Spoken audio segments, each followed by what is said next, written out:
Nəriman Axundzadəni təbrik etməyə dəyər. Amerikada ilk qələbəsini qazandı. Onun klubu Columbus Crew Atlanta üzərində 3-1 hesabı ilə qələbə qazanıb. Turnir vəziyyətində daha yuxarı qalxdı. 11-ci yerdə gedir komanda və Nəriman həmin oyunda 1 dəqiqə meydanda oldu.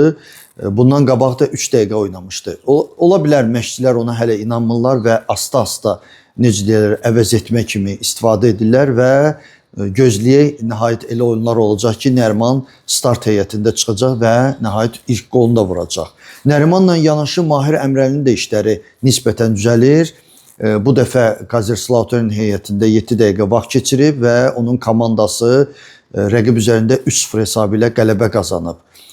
Mahirin də və Nərimanın da müəyyən vaxt gedəndən sonra inanırıq ki, öz formalarını qaytaracaqlar və iyunda millinin təlim məşq toplanışına gələndə artıq biz əvvəlki Mahir və Nərimanı görəcəyik. Milliyə onların qolları lazımdır. Hər iki futbolçumuza uğurlar.